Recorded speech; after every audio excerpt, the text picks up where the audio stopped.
Nesse vídeo eu vou argumentar por que gênero não pode ser uma construção social. Mas primeiro eu preciso fazer uma ressalva.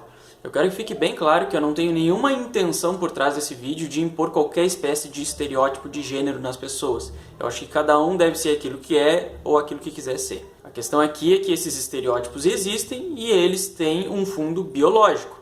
E isso pode ser concluído filosoficamente, claro que em termos de probabilidade. Então basta se analisar a realidade ao seu redor, basta estar minimamente informado e utilizar a faculdade de raciocinar para perceber que é extremamente mais provável haver algum fundo biológico no gênero do que ele ser puramente uma construção social, que é o que o pessoal das humanas e da esquerda em geral acredita. Então eu não vou falar dos estudos científicos que comprovam essa base biológica no gênero, até porque eu acho um absurdo ter que apelar para a ciência para afirmar o que pode ser percebido de forma mais empírica e filosófica. Mas mesmo assim eu vou deixar algum desses estudos na descrição desse vídeo. Então, em primeiro lugar, eu preciso definir o que eu quero dizer com gênero e com construção social, já que esses termos podem apresentar alguma relatividade no significado. Então, por gênero eu me refiro aos padrões psicológicos mais frequentes nos indivíduos de cada sexo. Então, por exemplo, o gênero masculino são os padrões psicológicos mais recorrentes em homens,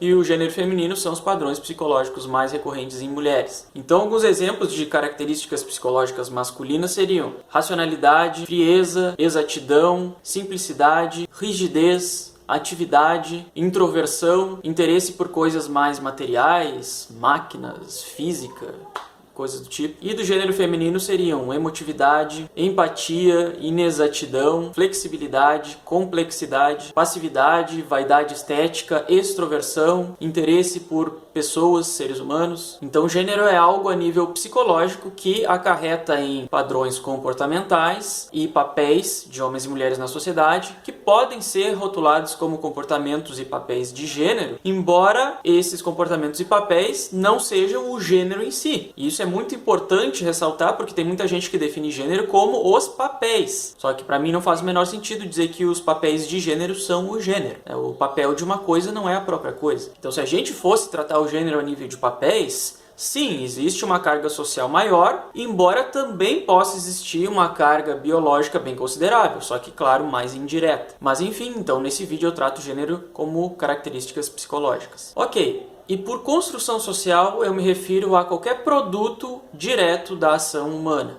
E a palavra direto aqui é importante porque se a gente for analisar de um ponto de vista indireto, então o gênero pode ser parcialmente uma construção social, como eu vou comentar no final do vídeo. Então dizer que gênero é construção social é equivalente a dizer que os padrões psicológicos de homens e mulheres têm por causa a observação do comportamento oriundo desses padrões, só que de outros homens e outras mulheres. Em poucas palavras, é dizer que homens e mulheres são o que são porque eles observam homens e mulheres sendo o que são. E para quem tem um mínimo de senso crítico, já dá para perceber que existe um problema aí nesse conceito. Porque basicamente está se dizendo que os padrões existem porque eles existem. Então isso não explica nada porque é uma definição cíclica. Então aí a gente tem dois problemas. O primeiro é da origem dos padrões e o segundo é da propagação desses padrões. Então quanto à origem, se a origem desses padrões é social, então era esperado que cada cultura ao redor do mundo tivesse padrões de gênero diferentes. E o que ocorre é exatamente o contrário. Esses padrões de gênero são mundiais. E eu acho absurdo porque isso passa despercebido por muita gente. As pessoas acham simplesmente muito satisfatório simplesmente jogar a explicação para trás e dizer não, as pessoas são assim porque elas observam os outros sendo assim. E tá tudo resolvido, né? É fantástico. Mas enfim, eu não vou me deter aqui nesse problema da origem, até porque existe uma teoria de gênero que explica de forma razoável, na minha opinião, a origem desses padrões. Essa teoria é chamada de teoria biosocial. Segundo ela, o fato de homens e mulheres terem corpos diferentes levou ambos a diferentes papéis na sociedade, desde o início da sociedade humana, que exigiram de ambos condutas diferentes. Isso teria criado, então, uma cultura de gênero a nível mundial que teria se propagado até os dias de hoje. Só que aí a gente chega no segundo problema, que é o problema da propagação dessas características de gênero. Então, colocando dessa forma, está sendo implicitamente dito que é muito fácil as pessoas absorverem e internalizarem essas características de gênero, apenas pela observação.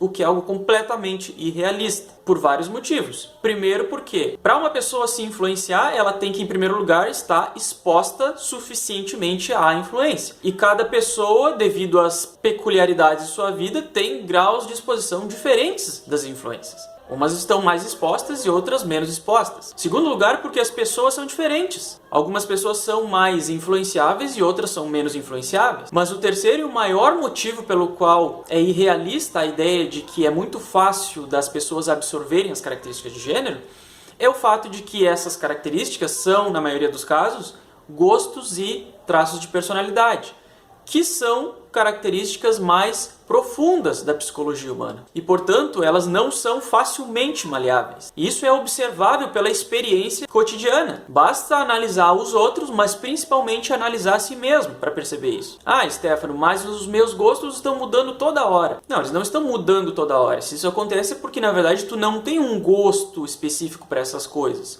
Tu está gostando porque tu está experimentando coisas novas e está gostando por ser novo. Ou se não, tu tem um gosto para todas essas coisas, mas tu te cansa delas e quer variar, que é algo comum no ser humano. Enfim, eu falo sobre isso no meu vídeo Gostos versus Comportamento, que está na descrição desse vídeo. Mas enfim, retomando o que eu estava falando, basta analisar a si mesmo para a gente perceber que desde criança nós apresentamos gostos, interesses, traços de personalidade bem marcantes que nunca tiveram nenhuma influência para eles existirem. Ou se não, nós permanecemos com essas características mesmo diante de influências opostas a elas. Inclusive influências dos nossos pais, que vêm a ser as influências mais próximas de nós desde crianças. Então isso evidencia a enorme rigidez dessas características da psicologia humana. Mas é claro que eu também não estou dizendo que essas características não mudam. Elas podem mudar e mudam sim, mas isso é um processo gradual que acontece ao longo de muito tempo e não de uma forma repentina como um efeito de contaminação. E essa mudança pode ter por causa as influências do meio, assim como também pode ter por causa a biologia, porque afinal de contas a biologia também muda com o tempo. Então, por exemplo, eu não vou passar a ser uma pessoa super emocional simplesmente por conviver com pessoas assim.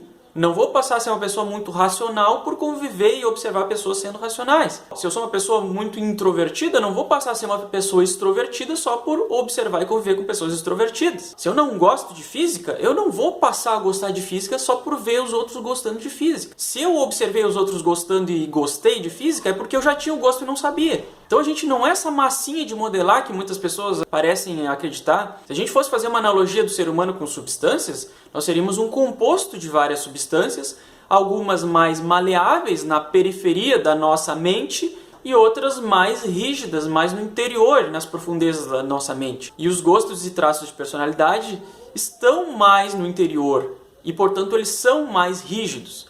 E como a maioria das características de gênero são gostos e traços de personalidade, então isso significa que elas não são facilmente maleáveis como essas pessoas ficam pregando. E, portanto, não é possível explicar a existência dessas características apenas pela influência do meio. Então basta ter um mínimo conhecimento do funcionamento do ser humano, que pode ser obtido por introspecção e por análise das outras pessoas, para perceber tudo isso. Mas para quem não quer enxergar, então vamos colocar alguns exemplos aqui. Eu acho que o maior exemplo que evidencia que as características de gênero não são facilmente maleáveis e influenciáveis são os transgêneros. A pessoa nasce, por exemplo, com um corpo masculino, então ela é bombardeada desde criança por inúmeras influências para ela ser e agir de forma masculina, e mesmo assim ela age de forma contrária a todas as influências e apresenta uma psicologia feminina. Ora, de onde surgiu a psicologia feminina? Com certeza não foi pelas influências do meio, porque as influências estavam incentivando ela a ser masculina. Logo, o gênero feminino não foi fruto das influências. E se ele não foi adquirido pelo meio, é porque ele é inato. E se a gente está falando aqui de um ponto de vista científico, o que é inato é biológico. Logo, o gênero não é socialmente construído, e sim biológico. Outro exemplo desse tipo é do caso do David Reimer. De uma forma muito resumida, vocês depois podem pesquisar sobre esse rapaz, se trata de um menino que teve o pênis acidentalmente destruído em uma cirurgia de circuncisão quando ele era um bebê, e por causa disso ele foi criado como uma menina, só que aos 9 anos ele passou a se identificar como menino.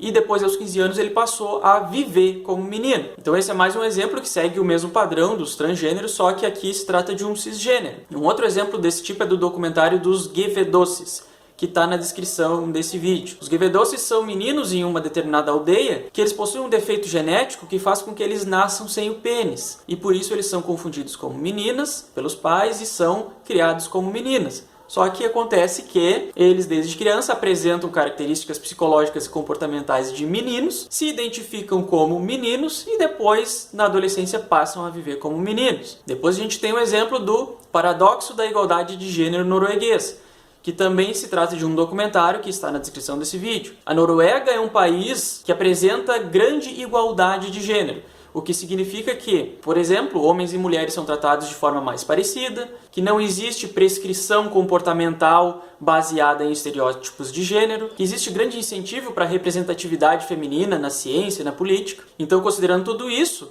era esperado então que, se as teorias de construção social fossem verdadeiras, a proporção de homens e mulheres nos diferentes trabalhos e carreiras deveria ser igual ou parecida. Só que o que acontece na prática, adivinha o que é? É exatamente o contrário. 90% dos engenheiros são homens, 90% das enfermeiras são mulheres. E essa discrepância na proporção, ela é maior do que nos países menos desenvolvidos e com menor igualdade de gênero. E a explicação para isso é que, na Noruega, por ser um país mais rico e desenvolvido, as pessoas são mais livres para escolher aquilo que elas gostam, enquanto nos outros países, com menor igualdade de gênero, as pessoas escolhem aquilo que dá. Embora esse documentário fale sobre a Noruega, a mesma coisa acontece em outros países desenvolvidos que também apresentam grande igualdade de gênero. Então, dito tudo isso, é mais do que óbvio que as influências sociais não têm poder suficiente para desenvolver as características de gênero. A realidade prova isso. E isso compromete completamente as teorias de construção social de gênero, porque elas partem do pressuposto que essas características são fruto justamente das influências sociais. Então, no final das contas, é evidente que gênero não é uma construção social. Gêneros são padrões psicológicos de origem biológica que acarretam em padrões comportamentais, que por sua vez acarretam em padrões e papéis a nível social, que por sua vez podem sim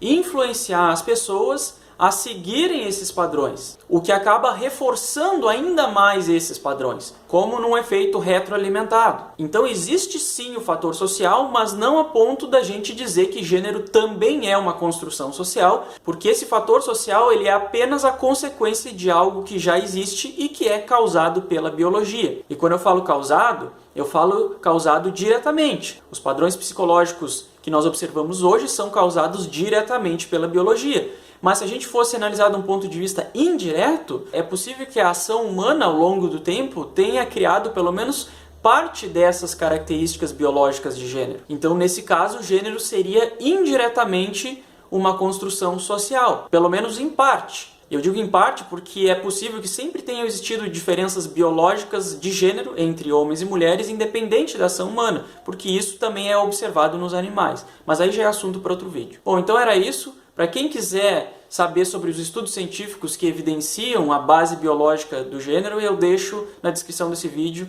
o link de alguns desses estudos. Então é isso aí.